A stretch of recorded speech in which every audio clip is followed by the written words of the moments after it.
Hello everyone, this is भावना। आप सभी का स्वागत है कॉलेज विद भावना में। तो कैसे हैं सभी? होपफुली सब अच्छे होंगे। तो हम कर रहे हैं एमएड फर्स्ट सेम की क्लासेस। एमएड फर्स्ट सेम की क्लासेस चल रही हैं, आप लोगों को पता भी होगा। ये हमारा फोर्थ पेपर चल रहा है जिसे हम CC4 बोलते हैं।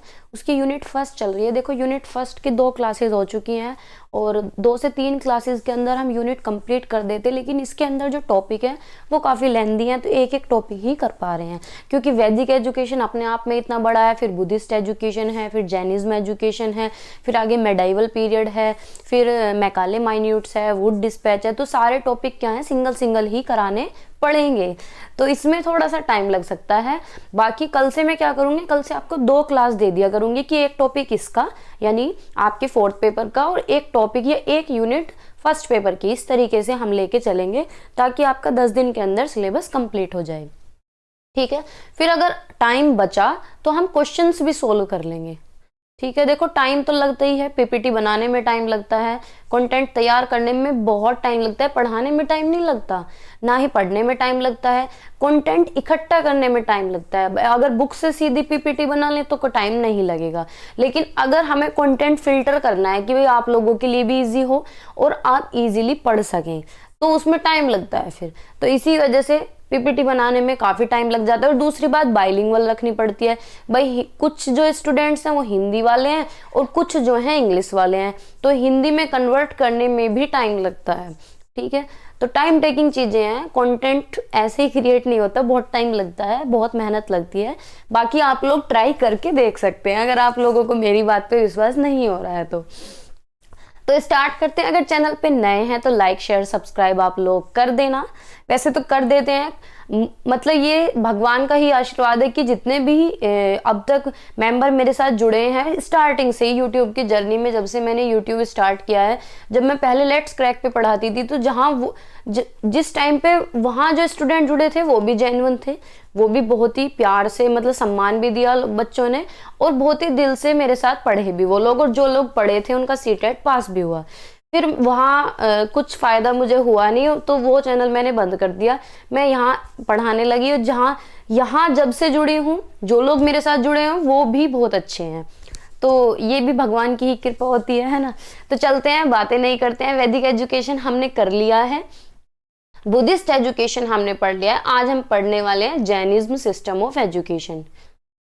ठीक है, वैसे जो लास्ट ईयर के पेपर हैं उसमें जैन एजुकेशन को कहीं पूछा नहीं गया है, लेकिन सिलेबस के अंदर है और टॉपिक नया है। अगर पूछ लिया तो आप लोग कैसे करेंगे जिन लोगों ने बुक या कुछ भी नहीं खरीदा है। देखो बुक की मैं बता दूं एक बात, अगर आपको ये डाउट, बुक इसमें कुछ भी नहीं आती है एमएड में। देखो कॉलेज वाले सजेस्ट कर सकते हैं, इसमें टॉपिक की बुक आती है, कोई भी पर्टिकुलर ऐसी एक बुक नहीं आती कि उसमें एक सब्जेक्ट कवर हो जाए, दूसरा सब्जेक्ट कवर हो जाए, तीसरा सब्जेक्ट कवर हो जाए। अब जो ये एमएड फर्स्ट सेम है इसमें ऑलमोस्ट जो टॉपिक हैं वो बीएड के हैं, लेकिन सेकंड सेम में ऐसा नहीं होगा, ना ही थर्ड सेम के अंदर होगा, ना ही फोर्थ सेम के अंदर होगा। तो आपको टॉपिक ही पढ़ने पड़ेंगे और टॉपिक फिल्टर करने में बहुत टाइम लगता है। या तो कॉलेज आपको मटेरियल प्रोवाइड करे, कॉलेज भी मटेरियल प्रोवाइड नहीं करता, मैं जेन्युइनली बता रही हूँ। देखो मैं मॉडर्न कॉलेज में पढ़ी हूँ, उन लोगों ने कोई ऐसा मटेरियल नहीं दिया कि भाई हम कंप्लीटली उसी पे डिपेंड रहे हैं। दे दिए तो एक यूनिट या कंपाइल दे दिए, 4 टॉपिक दे दिए, बस अपने फ्री हैं। और बहुत सारे टॉपिक तो ऐसे हैं, ऐसे थे सेकंड सेम में, थर्ड सेम में और फोर्थ सेम में तो नोट्स एग्जाम की डेट आ गई है और 1 दिन या 2 दिन पहले पूरी पूरी बुक की पीडीएफ भेज रहे हैं गूगल पे से, और पीडीएफ ही भेजते, इस तरीके से ही भेजते थे। कुछ 1-2 टीचर थे, मतलब देखो नेगेटिव नहीं बोलना चाहिए, 1-2 टीचर तो थे जो मेहनत करते थे कि पीपीटी बना रहे हैं, लेकिन वो भी आपको कंप्लीट टॉपिक की नहीं देंगे। जितने टॉपिक हैं सारे टॉपिक कोई नहीं कराता है, खुद से ही करना पड़ता था। और YouTube पे भी कोई इस तरीके का कंटेंट नहीं मिलता कि आपको एक जगह सीक्वेंस में चीज़ें मिल जाएं। इसीलिए मैंने सोचा कि भाई एमएड की क्लास स्टार्ट करनी चाहिए, क्योंकि जो परेशानी मुझे हुई है आगे जितने भी लोग एमएड करने जा रहे हैं उन लोगों को ना हो। ठीक है, तो स्टार्ट करते हैं जैनिज्म सिस्टम ऑफ एजुकेशन, यानी जैन, जो आपने जैन धर्म के बारे में सुना भी होगा, कुछ लोग जैन धर्म के हो भी सकते हैं। तो उनकी एजुकेशन कैसी थी? देखो वैदिक एजुकेशन थी, बुद्धिस्ट एजुकेशन थी, जैनिज्म सिस्टम ऑफ एजुकेशन था। ऑलमोस्ट सबके जो उद्देश्य थे वो सेम ही थे कि भाई चरित्र का निर्माण होना चाहिए, एक इंडिविजुअल अच्छा इंडिविजुअल होना चाहिए, उसके अंदर सोशल वैल्यूज होनी चाहिए, समाज की सेवा कर सके, गलत रास्ते पे ना चले, मोक्ष की प्राप्ति हो सके। मतलब शिक्षा का तात्पर्य मिलता जुलता ही था सभी का, थोड़ा थोड़ा डिफरेंस सभी में है क्योंकि सबके अपने अपने रूल हैं। तो पढ़ते हैं जैनियों में क्या होता था। जो वर्ड जैनिज्म है, जैन है, जैन आपने सुना भी होगा, बहुत लोगों के नाम के पीछे लगता है जैन धर्म जो है, ये जीना वर्ड से आया है, जैना से आया है, जिसका मतलब होता है कन्क्वेरर यानी विजेता, जो जीत जाए। तो ये सबसे पुराना रिलीजन है वर्ल्ड का और जीवित है, यानी अब तक भी चल रहा है। अब आपने देखे होंगे कि जैन के स्कूल्स भी होते हैं, जैन इंटर कॉलेज हैं, जैनियों के स्कूल होते हैं, कॉलेजेस होते हैं, इंस्टीट्यूशन होते हैं, और क्या बोलते हैं मंदिर अलग होते हैं। जैन मंदिर जो है जैसे बड़े गांव में जैन मंदिर है, इसी तरीके से ये एक इंडिपेंडेंट ब्रांच, ना तो इसकी कोई ब्रांच है ना ही इसकी कोई शूट है, ये अपना अपना अकेला धर्म है, मतलब जैन। इंडियन फिलोसफी में इसका बहुत सारा कंट्रीब्यूशन है क्योंकि ये सही रास्ता दिखाते हैं, नॉन वायलेंस की बात करते हैं कि अहिंसा परमो धर्म अपनाओ, और एक पीसफुल और ग्रेट वैल्यूज, ये ग्रेट वैल्यूज की बात करते हैं। महावीर को वर्धमान बोला गया है। 24 तीर्थंकर इसके अंदर होते हैं जैनिज्म में। जो महावीर थे, he was the successful 23rd तीर्थंकर पार्श्वनाथ। फाउंडर जो थे वो ऋषभ देव थे इसके। लॉर्ड महावीर जो है वो 24th एंड लास्ट जैन तीर्थंकर थे अकॉर्डिंग टू जैन फिलोसफी। ठीक है, ये कुछ बेसिक बातें हैं जो आप ध्यान में रख सकते हैं। जैन शिक्षा प्रणाली जैन धर्म के सिद्धांतों पर आधारित है, जो आध्यात्मिक विकास यानी स्पिरिचुअल डेवलपमेंट, नैतिक विकास यानी मोरलिटी होनी चाहिए, जीवन में मोरल डेवलपमेंट होना चाहिए, और मोक्ष की प्राप्ति की बात करती है, मोक्ष प्राप्त करने की खोज पर जोर देती है। यानी देखो अब तक हमने वैदिक एजुकेशन पढ़ा, बुद्धिस्ट पढ़ा, तो सारे लोग किस चीज की बात करते हैं? बुद्धिस्ट एजुकेशन में निर्वाण वर्ड आपने हर जगह सुना होगा, तो निर्वाण का मतलब भी मोक्ष था और लिबरेशन था, मोक्ष था। वैदिक एजुकेशन में भी मोक्ष की प्राप्ति पे ही बात की गई है कि भाई जीवन का अंतिम उद्देश्य क्या होना चाहिए, मोक्ष की प्राप्ति होनी चाहिए, है ना। तो जो जैन शिक्षा है, जैन शिक्षा ऐतिहासिक रूप से धार्मिक दिशा और नैतिक शिक्षा और व्यवहारिक ज्ञान का मिश्रण रही है, जिसका उद्देश्य क्या है? अनुशासित और सदाचारी जीवन को बढ़ावा देने। यानी जीवन कैसा होना चाहिए? सिंपल होना चाहिए, सदाचार होना चाहिए और अनुशासित होना चाहिए। ठीक है, अब 9 तत्व सिद्धांत इसके अंदर हैं, यानी इसके 9 तत्व जिन्हें प्रिंसिपल हम बोल सकते हैं वो है। पहला क्या है? लिविंग बीइंग यानी साउल यानी आत्मा, हमारी चेतना। भाई हम क्या है? इंसान है, लेकिन हम ये तो कहते हैं ना कि अगर आत्मा निकल जाए तो मिट्टी के समान है हम, तो इसी तरीके से जो हमारी सोल है, हमारी आत्मा है, वो एक तत्व के समान है। तो all living beings are called जीवास, यानी सब क्या है? आत्मा ही कहलाए जाते हैं। Which possesses consciousness known as the soul, और आत्मा यानी जो चेतन है उसे क्या बोला गया है? सोल। सोल बोला गया, आत्मा बोला गया, चेतन बोला गया है। ठीक है, जीव आत्मा है जीवित प्राणी, सभी जीवित प्राणियों को जीव कहा जाता है। भाई जिनके अंदर भी आत्मा है, चाहे ह्यूमन बीइंग हैं, चाहे एनिमल्स हैं, चाहे ये कुत्ते बिल्ली, सबके अंदर क्या होती है? आत्मा होती है। तो सबको क्या है? जीव कहा गया है। जो जीवित प्राणी है, जो सांस लेते हैं, खाते पीते हैं, सारे एक्टिविटीज करते हैं, जिनमें चेतना होती है, जिनमें आत्मा या चेतन उन्हें कहा जाता है। ठीक है, आत्मा और शरीर जो है 2 अलग अलग संस्थाएं हैं, क्योंकि शरीर आत्मा के लिए एक अस्थायी घर है। भाई आत्मा निकल गई, शरीर को जला दिया गया, आत्मा थोड़ी ना मरती है, आत्मा कहीं और चली जाएगी। तो जो मृत्यु के बाद शरीर को छोड़कर एक नया शरीर धारण कर लेती है ना। हम कहते हैं ना कि भाई इंसान की आत्मा चली गई, तो आत्मा कहाँ जाएगी? वो आत्मा थोड़ी ना मरती है, वो किसी और शरीर को धारण कर लेगी। आत्मा को अविनाशी, अदृश्य, आकारहीन ऊर्जा के रूप में वर्णित किया गया है, जिसे पुनः उत्पन्न नहीं किया जा सकता। कि भाई कोई किसी की आत्मा चली गई तो उसे पुनः उत्पन्न थोड़ी ना करेंगे, ले लेगी वो जन्म कहीं और, लेकिन उसका पता थोड़ी ना होता है। ना हम उसे देख सकते हैं, ना उसके बारे में कुछ कह सकते हैं, ना एज्यूम कर सकते हैं। बस सिर्फ बातें हैं कि भाई हमारे बाबा जी ने ये बात बताई है, पुराने जितने भी बुजुर्ग लोग थे वही तो बताते हैं कि भाई आत्मा यहाँ चली गई होगी, या मरने के बाद ये बन गया फलाना ठिकाना, है ना। तो जैन धर्म जीवों को संवेदी क्षमताओं के आधार पर 5 समूह में वर्गीकृत करता है, जिसमें 1 इंद्रिय वाले प्राणी से लेकर 5 इंद्रिय वाले प्राणी शामिल हैं। इंद्रिया हमारी जो सेंसेस होती हैं। तीर्थकारों का कहना है कि आत्मा में जानने और अनुभव करने की अनंत क्षमता होती है, लेकिन यह क्षमता अपनी वर्तमान अवस्था से संचित कर्मों द्वारा बाधित होती है। पुण्य, दूसरा क्या है पुण्य।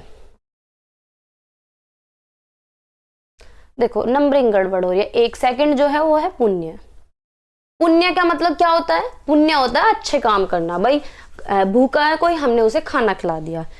कोई डॉगी हमारे गेट पे आया, उसे भूख लगी है, उसे हमने रोटी दे दी। या फिर कोई भी पशु है वो जख्मी हो रहा है और हमने उसकी मरहम पट्टी करा दी। तो ये सब पुण्य होते हैं।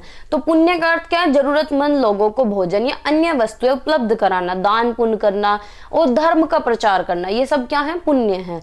कहते हैं ना किसी का लिया दिया आ गया होगा, किसी के पुण्य आगे होंगे, जैसे कोई दिक्कत होती है तो ये पुण्य क्या है? परिपक्व होता है, ये सांसारिक सुख और खुशी लाता है। दिगंबर पुण्य को आश्रव का हिस्सा मानते थे। ठीक है, आश्रव होता है कर्म, एक तरीके से कर्म माना जाता है ये। ठीक है, थर्ड है पाप। पाप क्या होता है? सिन बाय अंडरटेकिंग बैड एक्टिविटीज, यानी आपने कुछ भी गलत काम कर दिया या आपके जो गलत कर्म होते हैं, बुरे काम जो होते हैं, उसे हम पाप बोलते हैं। यानी किसी का मन दुखा दिया आपने, किसी को आपने गलत बोल दिया, किसी जीव की हत्या कर दिया आपने, तो वो क्या है? कहते हैं अरे तूने क्या पाप कर दिया। तो ये क्या है? पाप है। यानी बुरे काम करने से हम पाप या बुरे कर्म अर्जित करते हैं। तो जो जितनी भी एक्टिविटीज होती है, क्रूर या हिंसक होना, माता पिता या शिक्षकों का अनादर करना, क्रोधित या लालची होना, अहंकार दिखाना, तो ये सारे क्या हैं? पाप कहलाते हैं इनके अकॉर्डिंग। नेक्स्ट है संवार। संवारा क्या है? संवर, कर्म के प्रवाह को रोकना। यह वह प्रक्रिया जिसके द्वारा कर्म कणों के प्रवाह को रोका जाता है। ठीक है, यानी कर्म के प्रवाह को रोकना। नेक्स्ट है निर्जरा, संचित कर्मों का समाप्त होना। ठीक है, मोक्ष क्या है? कर्म से पूर्ण मुक्ति, यानी सारी चीजों को छोड़ के मोक्ष की प्राप्ति होगी। कर्म हो गए, कर्म से पूर्ण मुक्ति हो जाना। तो हम सभी कर्मों से छुटकारा पा लेते हैं, जो हमें मुक्ति या मोक्ष प्राप्त होता है।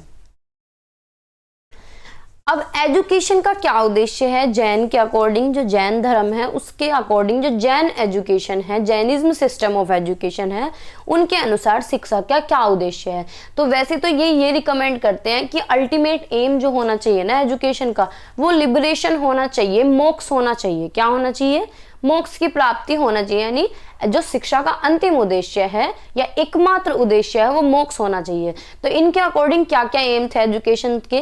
कि किसी भी इंडिविजुअल के चरित्र का निर्माण हो सके। ठीक है, यानी शिक्षा ऐसी होनी चाहिए जिससे किसी भी बच्चे का जो पढ़ रहा है उसके चरित्र का विकास हो सके। जो बेसिक वैल्यूज की जरूरत है एक इंसान को, वो एक्वायर कर सके, योग्य हो सके कि उसके अंदर सारी वैल्यूज डेवलप हो जाएं। To enable the individual to attain salvation, enable the individual to detach from the worldly desire, यानी जो लग्जूरियस चीजें हैं या फिर जो अट्रैक्टिव चीजें हैं, जो वर्ल्डली डिजायर्स हैं, उनसे तो अलग किया जाए और मोक्ष की प्राप्ति के रास्ते की तरफ जाया जाए। ठीक है, यानी शिक्षा का उद्देश्य क्या होना चाहिए? साल्वेशन, मोक्ष की प्राप्ति होना चाहिए। और मोक्ष कब मिलेगा? जब हम जो अट्रैक्टिव चीजें हैं उनसे दूर रहें। यानी जैसे बहुत ज्यादा अट्रैक्टिव कपड़े जो होते हैं, और या फिर जो साउंड होती है अट्रैक्टिव, या कोई भी महंगी चीजें होती हैं, जो वर्ल्डली डिजायर हैं, उनसे हम दूर हो जाएं। To develop the personality of the individual, किसी भी इंडिविजुअल के व्यक्तित्व का विकास होना। और दूसरा मोक्ष की प्राप्ति होना। ठीक है, 3 प्रिंसिपल इन्होंने बताए हैं निर्वाण के। निर्वाण वर्ड हमने बुद्धिज्म एजुकेशन में पढ़ा था। निर्वाण का मतलब होता है मोक्ष की प्राप्ति होना। इन 3 शब्दों को त्रिरत्न बोला जाता है। क्या बोला जाता है? त्रिरत्न।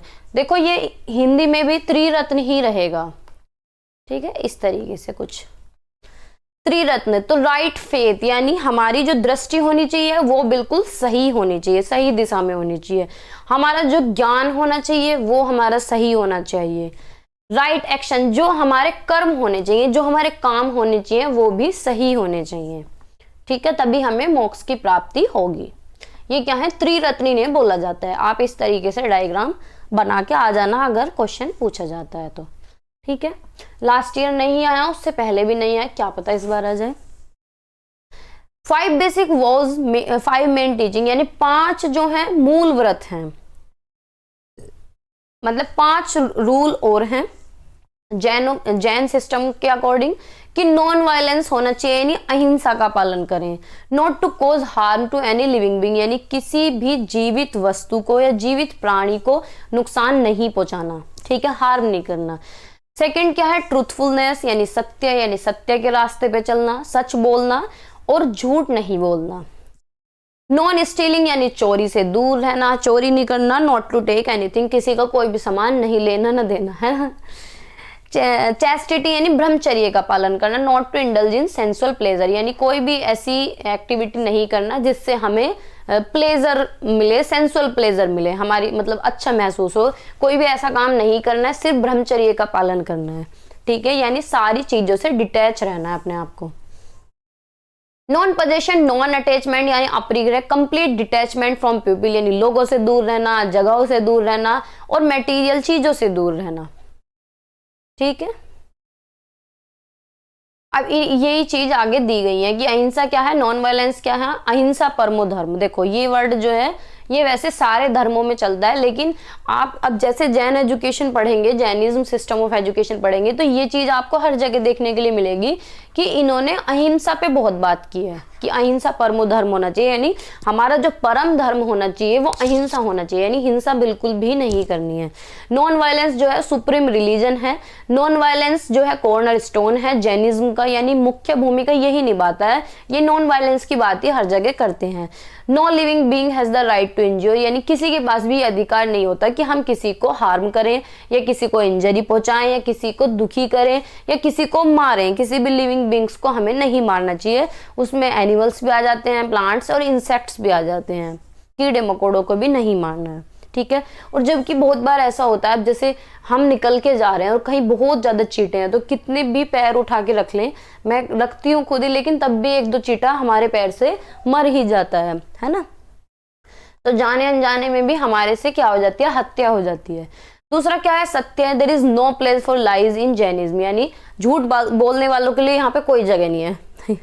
One should speak always speak up the truth and only those who have conquered greed, fear, jealous, anger, ego, frivolity and can speak, यानी वही बोल सकता है यहाँ पे जिसके अंदर लालच ना हो, भय ना हो, ईर्ष्या ना हो, क्रोध, अहंकार, तुच्छता, पर उसने विजय प्राप्त कर ली हो, ठीक है।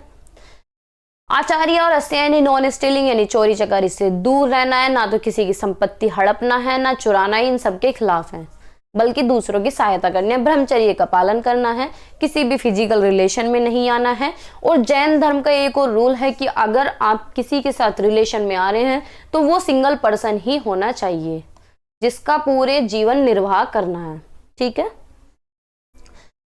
अपरिग्रह, non attachment and non possession, यानी one who seeks spiritual liberation should withdraw from all attachment to object that please on the five senses, यानी अगर जो व्यक्ति आध्यात्मिक मुक्ति चाहता है उसे 5 इंद्रियों में से किसी एक को प्रसन्न करने वाली वस्तुओं से भी, आसक्तियों से दूर रहना पड़ेगा। यानी जो हमारी इंद्रियां हैं, आंख, कान, टच, हमारी ये सब, तो उनसे अगर हमें कोई भी चीज खुश कर रही है ना तो उससे हमें दूर रहना पड़ेगा। नेक्स्ट है type and sections of Jain, यानी जो जैन धर्म के कितने प्रकार के जैन होते हैं, मतलब जैन लोग होते हैं ना जैसे, तो कितने तरह के होते हैं। एक तो होते हैं इनके अंदर श्वेतांबर, दूसरा होता है दिगंबर। एक सेकंड थोड़ा सा जूम कर देती हूँ ना। जो लोग जैन ही होंगे उन्हें पता भी होगा, देखो हम लोगों को तो पता नहीं, हम तो पढ़ के ही बता सकते हैं। श्वेतांबर और दिगंबर होते हैं। दिगंबर, श्वेतांबर जो होते हैं इस वर्ग के साधु सफेद कपड़े पहनते हैं। कुछ जैनी आपने देखा होगा सफेद कपड़ों में। नियम का सख्ती से पालन नहीं करते हुए महावीर स्वामी को विवाहित मानते हैं, यानी इनके अकॉर्डिंग जो महावीर थे, स्वामी महावीर थे, वो मैरिड थे।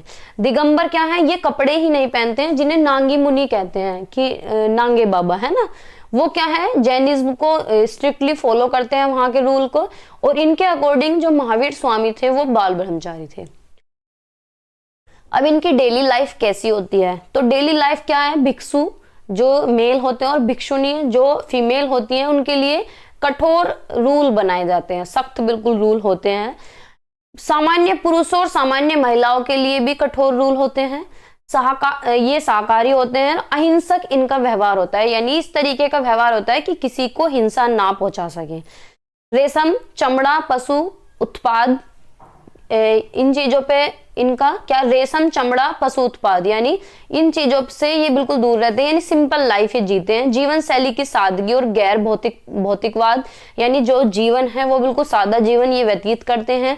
ध्यान और आत्मनिरीक्षण करते हैं, यानी कंसंट्रेशन, मेडिटेशन पे इनका फोकस रहता है, और इंट्रोस्पेक्शन विधि को ये अपनाते हैं। ठीक है, यानी खुद का ही निरीक्षण करने पे ध्यान देते हैं।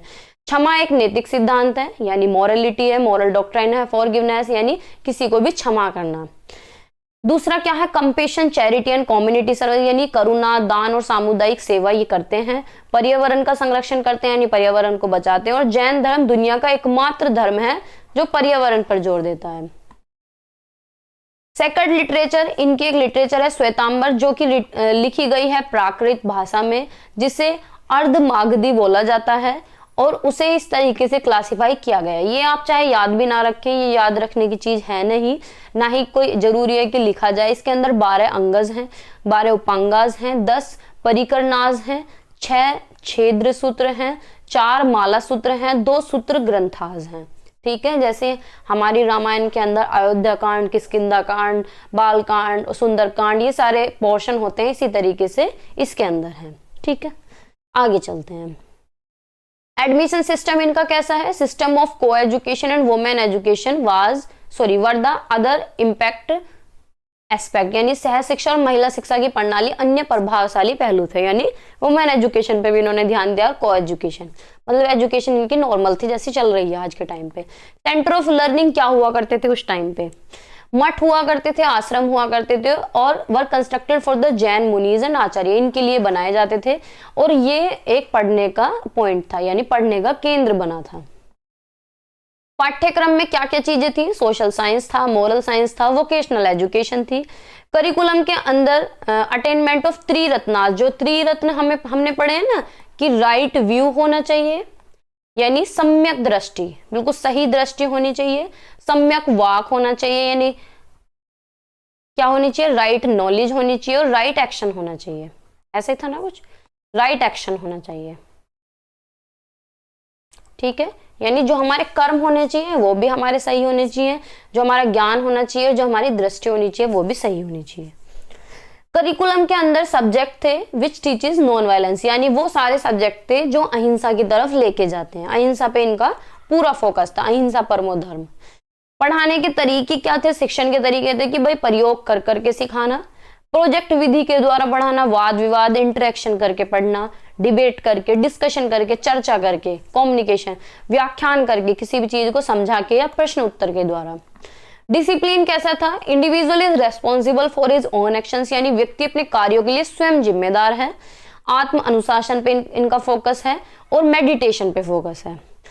परीक्षा प्रणाली कैसी थी, ओरली थी, ओरल वन था, उस टाइम पे रिटन इतना नहीं था। टीचर का रोल कैसा था, भगवान के समान शिक्षक को माना जाता था। छात्रों को अहिंसा सिखाना, नॉन वायलेंस सिखाना, देखो ये हर जगह मिलेगा आपको, इन्होंने नॉन वायलेंस पे बहुत बात की है। छात्रों को मुक्ति पाने में मदद करना, यानी उन्हें रास्ता दिखाना कि कैसे तुम मोक्ष की प्राप्ति कर सकते हो। त्रिरत्न का पालन करना, जो अभी हमने त्रिरत्न देखे हैं कि राइट व्यू होना चाहिए, राइट एक्शन होना चाहिए, राइट नॉलेज होनी चाहिए। और जो वाव्स पढ़े हैं, वाव्स जो 5 वाव्स पढ़े हैं हमने, ठीक है, उनके बारे में अच्छी तरह से अवगत कराना कि चोरी नहीं करनी है, ब्रह्मचर्य का पालन करना है, लिविंग जो थिंग्स हैं उन्हें ठेस नहीं पहुंचानी है। मोरल वैल्यूज होनी चाहिए, नैतिक मूल्यों का पालन करना, और जो सब्जेक्ट है उस पर महारत हासिल करना। एजुकेशन इनकी इंप्लाई कहाँ कर सकती है, यानी सत्य, सापेक्षवादी और बहुलवादी। कुछ लोगों के लिए जो सत्य है, भाई बहुत बार ऐसा होता है कि जो हमारे लिए सच है वो दूसरे के लिए सच नहीं हो सकता, तो इसलिए ज्ञान को अलग अलग दृष्टि से देखा जाए इनके अकॉर्डिंग। छात्रों को चीजों को अलग अलग दृष्टिकोण से देखना सिखाया जाता है कि अलग अलग तरीके से, या कोई बात हो या कोई भी चीज हो, उसे हम अलग अलग तरीके से रख के देख सकें कि क्या पता मेरे अकॉर्डिंग सही हो, दूसरे के अकॉर्डिंग गलत हो। तो इस तरीके से बच्चों को सिखाया जाता था। उन्हें खुले दिमाग का होना चाहिए और अलग अलग राय को स्वीकार करने के लिए तैयार रहना चाहिए। और क्या था, और एजुकेशन कहाँ इंप्लाई हुई, सेल्फ रियलाइजेशन इनके अकॉर्डिंग बहुत महत्वपूर्ण है, यानी आत्म साक्षात्कार, जैसे अभी अभी इंट्रोस्पेक्शन पढ़ के आए हैं। मनुष्य को ईश्वर रत्न पर ध्यान केंद्रित करना चाहिए और आत्मा के भौतिक बंधन को दूर करना चाहिए, यानी आत्मा को किसी भी फिजिकल वर्ल्ड के अंदर इन्वॉल्व ना करें, उसे मुक्त रखें। इसलिए छात्रों को आध्यात्मिक पक्ष को विकसित करने पर ध्यान दिया जाता था कि भाई तुम्हारी स्पिरिचुअल डेवलपमेंट होना चाहिए, तुम्हें किसी भी भौतिक चीजों पे ध्यान नहीं देना, न ध्यान केंद्रित करना है। पढ़ाई का उद्देश्य नया ज्ञान प्राप्त करना या खुद का विकास करना होना चाहिए। शिक्षा के माध्यम से विद्यार्थियों को अच्छे बुरे के पता चल जाए कि अच्छा क्या है, बुरा क्या है, ऐसी भावना उनके अंदर विकसित होनी चाहिए। और अहिंसा का गुण उनके अंदर बिल्कुल होना चाहिए। नॉन वायलेंस की बात दोबारा से आ गई, जिसका अभ्यास किया जाना चाहिए और न कि केवल इसकी आकांक्षा की जानी चाहिए कि बल्कि सामाजिक रूप से वांछनीय भी होनी चाहिए। यानी अहिंसा ऐसा नहीं है सिर्फ बच्चों को सिखाया जाए, उन्हें ये भी सिखाया जाए कि हमें अपने समाज के अंदर ये कैसे अप्लाई करनी है, यानी अहिंसा परमो धर्म हमारा होना चाहिए। तो ये सारी बातें जैन सिस्टम ऑफ एजुकेशन के अंदर थी। तो होपफुली आपको टॉपिक अच्छा लगा होगा, समझ में आया होगा। लाइक शेयर सब्सक्राइब आप लोग कर सकते हैं। बाय बाय, टेक केयर, पढ़ते रहिए, मुस्कुराते रहिए और मेरे साथ जुड़े रहिए।